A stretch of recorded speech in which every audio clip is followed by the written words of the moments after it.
هدانا لهذا وما كنا لنهتدي لولا أن هدانا الله ليظهره على الدين كله ولو كره المشركون ولو كره المنافقون أشهد أن لا إله إلا الله وأشهد أن محمدا عبده ورسوله لا نبي بعده أما بعد.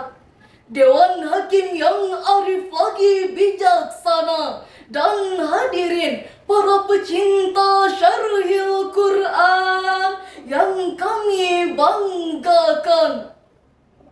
Media sosial layaknya pisau bermata dua, membawa dampak positif dan negatif. Media sosial sebagai sarana berkomunikasi membantu membangun relasi agar saling terkoneksi, bahkan membuka pintu rezeki untuk menghasilkan pundi-pundi.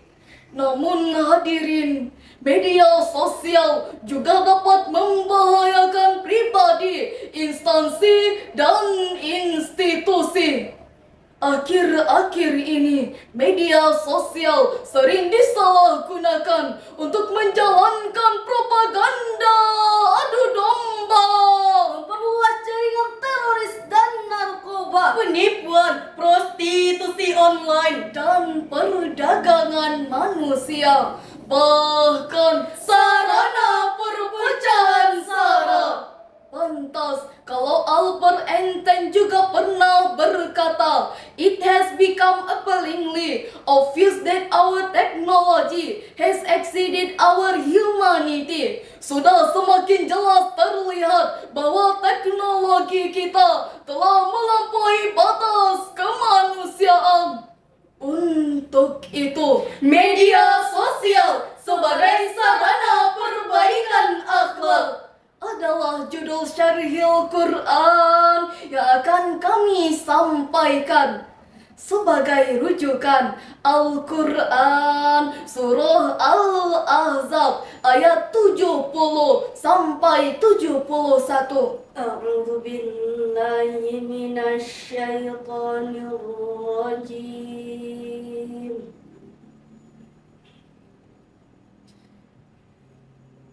Bismillahirrahmanirrahim.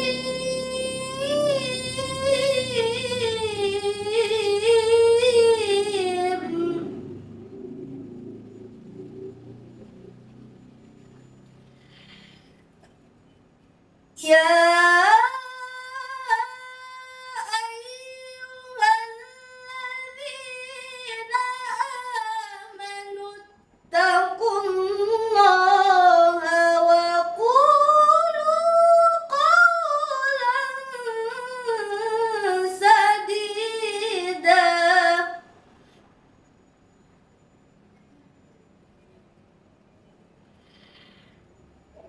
yuslih lakum a'malakum wa yaghfir lakum dhunubakum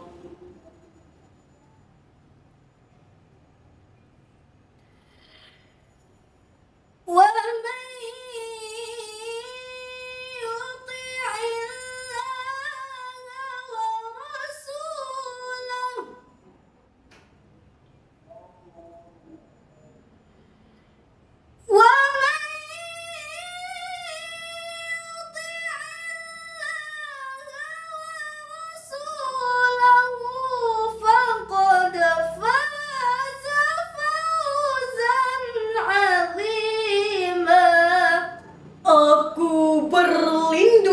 kepada Allah dari godaan syaitan yang terkutuk dengan nama Allah yang Maha Pengasih, Maha Penyayang. kenyang.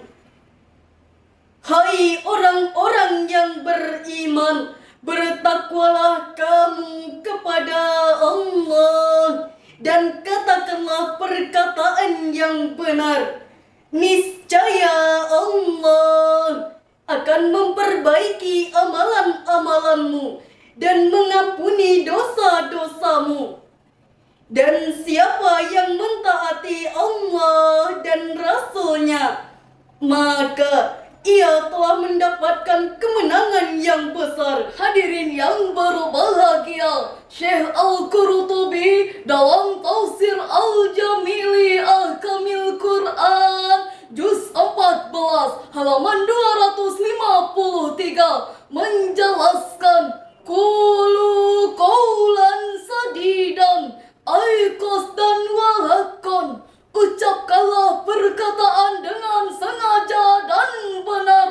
Wal qawlu saddadu yu'amul khairat, perkataan yang benar adalah yang mengandung kebaikan.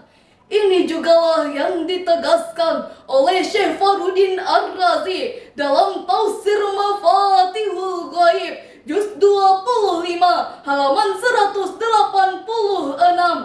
Amal af'alu fal khairu wa ammal aqwalu fal haqqu. Perbuatan itu harus baik dan perkataan harus benar. Lalu bagaimana perkataan yang benar itu? Syekh Ibnu Katsir dalam Tafsir Al-Quranul Azim Juz 6 halaman 487 menyatakan, perkataan yang lurus tidak mengandung kepalsuan dan penyimpangan, Tidak berbohong dan tidak manipulasi. Namun hadirin, apa yang terjadi di era media sosial saat ini?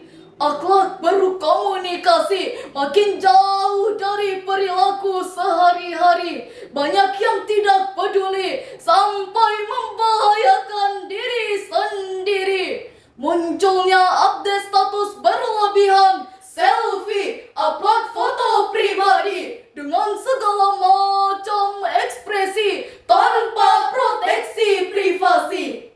Media sosial juga mulai beralih fungsi, bukan hanya sebagai alat komunikasi, tetapi juga tempat meluapkan emosi. Cyberbullying, Cyberhate dan cyberhoax. hoax tampil layaknya fakta, dikemas sedemikian rupa hingga pembaca percaya dan terpedaya, lalu disebarkan ke jagat maya, sehingga menebarlah kebohongan, Muncullah ketakutan, bahkan hancurlah kehormatan si korban. Pantaslah kalau Profesor Dr. Komarudin Hidayat, mantan Rektor UIN Jakarta sebagai Duta Anti Hoax Indonesia, menyatakan berita hoax amat mengerikan. Ia membuat kegelisahan, menebarkan rasa benci dan ketakutan,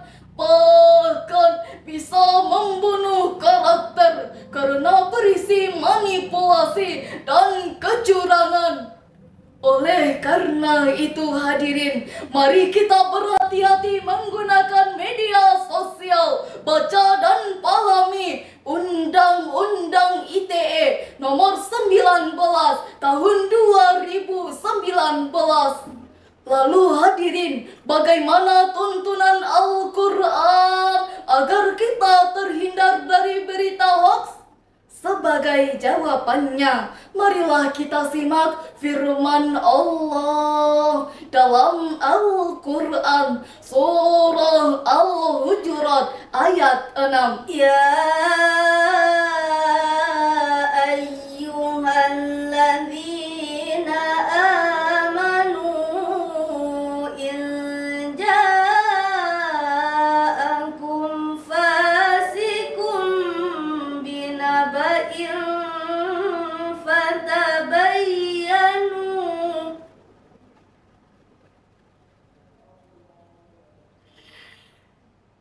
فتبينوا أن تصيبوا قوما بجهالة فتصبحوا على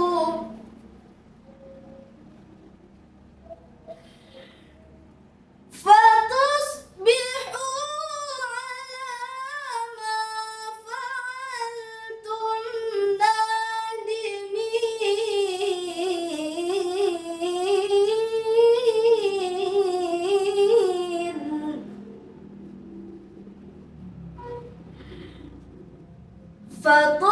فتصبحوا على ما فعلتم نادمين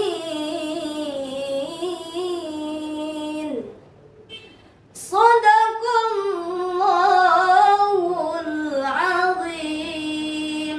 Wahai orang-orang yang beriman, jika datang kepadamu orang fasik membawa suatu berita, maka periksalah dengan teliti, agar kamu tidak menimpakan suatu masalah kepada suatu kaum yang kamu tidak mengetahui keadaannya, dan menyebabkan kamu menyesal atas perbuatanmu.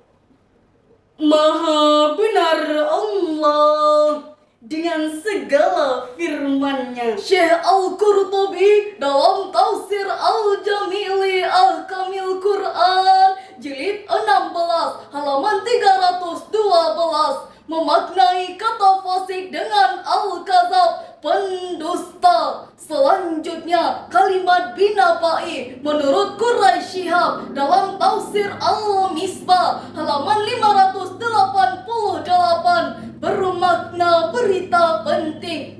Lalu kalimat fatabayyanu menurut Syekh Aid Al-Qarni dalam tafsir Muyassar halaman 155.